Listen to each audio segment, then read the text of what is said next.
আমাদের মধ্যে এই শিক্ষক সকলের মধ্যে প্রথমে পূর্ণেন্দ্র চ্যাটার্জি, শাশ্বতী গুপ্তা, নাসির উদ্দিন শেখ, শুভঙ্কর সেন, সুরেশ শর্মা, ছায়া সেন, দুরন্ত কুমার সাহা, অখিল কুমার সাহা, তপন কুমার সাহা, গাজী রহমান, দীপঙ্কর সেন, শামসুল হক, ভদ্রেশ্বর দেবনাথ, আশুতোষ সাহা।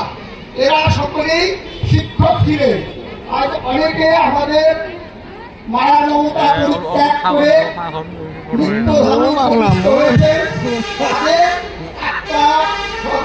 কারণে আমরা মন্তব্য দিলাম এবং স্মৃতি তর্পণ করলাম। স্টুডেন্টগুলো লাগে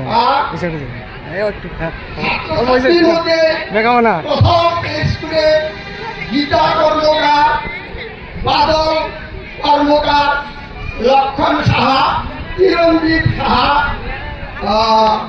ওয়াহেদ উদ্দিন, দুরান আলী, হাসেন আলী, বিলাত আলী, আনন্দ আলী, অনন্ত আলী, আব্দুল শেখ। আমার বুগলিবাড়ি উচ্চ মাধ্যমিক বিদ্যালয়ের প্রধান শিক্ষক তথা এই উদযাপন কমিটির সম্পাদক মহোদয়ে অমূল্য ভাষণেরে শুভারম্ভ করিলে এই মঞ্চর আরম্ভণীতে জুবিন দেবর আত্মার সদ্গতির কারণে মঞ্চত উপবিষ্ট তথা সমূহ ছাত্র ছাত্রী তথা এই অনুষ্ঠানের লগত ইয়াত যিসকল উপস্থিত আছে আমার মৰমৰ জুবিনৰ আত্মাৰ সদ্গতিৰ কাৰণে 1 মিনিট সময় মৌনতা অৱলম্বন কৰিলোঁ। আৰু এই মঞ্চতে আমাৰ প্ৰধান শিক্ষক মহোদয় তথা উদযাপন কমিটিৰ সম্পাদক মহোদয়ৰ ভাষণৰ পিছতে এই মঞ্চত জুবিনৰ মায়াবিনী গীতৰ সুমধুৰ গীতেৰে আমাৰ বগলীবাৰী উচ্চ মাধ্যমিক বিদ্যালয়ৰ শিক্ষক শিক্ষয়িত্ৰী ছাত্ৰ ছাত্ৰীসকলৰ উপস্থিতিত আমাৰ শিক্ষক শিক্ষয়িত্ৰী আৰু ছাত্ৰ ছাত্ৰীসকলে সুন্দৰভাৱে গীত পৰিৱেশন কৰিলে। আৰু এই মঞ্চতে এতিয়া কবিতা আবৃত্তি অনুষ্ঠান আৰম্ভ হ'ব। আৰু এই অনুষ্ঠানৰ লগত যিসকলে সঞ্চালনা কৰিব মাননীয় উত্তম কুমাৰ সাহা শিক্ষক, মাননীয় দয়াৰাম ৰায়, মাননীয় শ্যামল চন্দ্ৰ পাল, মাননীয়া আফৰুজা বেগম তেওঁলোকে মঞ্চত উপবিষ্ট আছে। আৰু ছাত্ৰ ছাত্ৰীসকলে এই কবিতা আবৃত্তি প্ৰতিযোগিতাত অংশগ্ৰহণ কৰাৰ কাৰণে এখন তালিকা যুগুত কৰি আমাৰ শিক্ষকদ্বয়ৰ হাতত দিছে। ইতিমধ্যে আমি ইয়াৰ যজা কৰিছোঁ। ইয়াৰ পিছৰ পৰ্ব আমি পৰ্যায়ক্ৰমে আগবঢ়াই লৈ যাম। আৰু এইখন মঞ্চতে আমি 12 তাৰিখৰ পৰা প্ৰতিদিনে আমি এই মঞ্চতে 16 তাৰিখলৈকে সাংস্কৃতিক সন্ধিয়া উদযাপন কৰিম।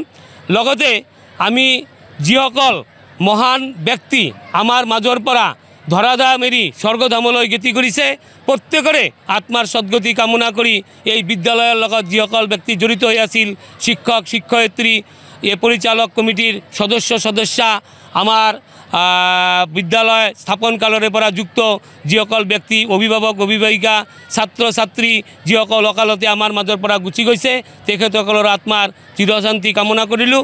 আৰু তাতে ধৰাধামৰ পৰা যাই যাতে স্বৰ্গত তেওঁলোকে সুখে সন্তোষে ভগৱানৰ চৰণত স্থান লাভ কৰে তাৰ কাৰণে আমি তেওঁলোকক স্মৃতি তৰ্পণ অনুষ্ঠানতে পুষ্পাঞ্জলি অৰ্পণ কৰিছোঁ। এইখিনিয়ে আজিৰ এই অনুষ্ঠানৰ মোটামুটি আমি কাৰ্যসূচী আৰম্ভ কৰিলোঁ।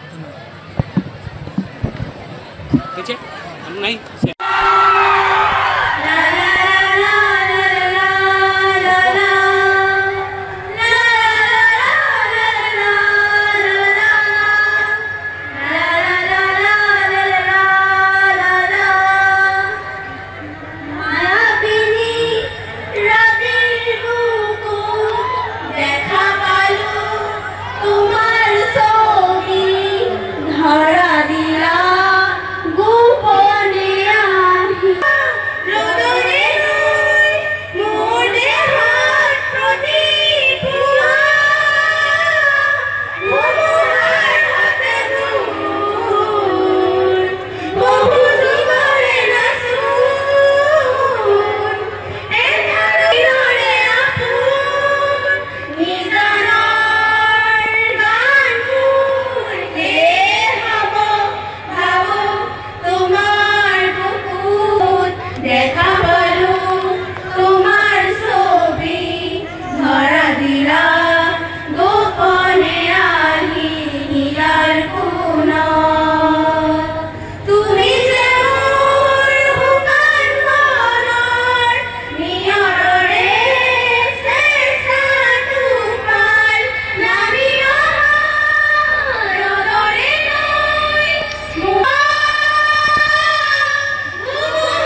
খবৰৰ বাবে যোগাযোগ কৰক 7099017330 লগতে 7099017110 নম্বৰত।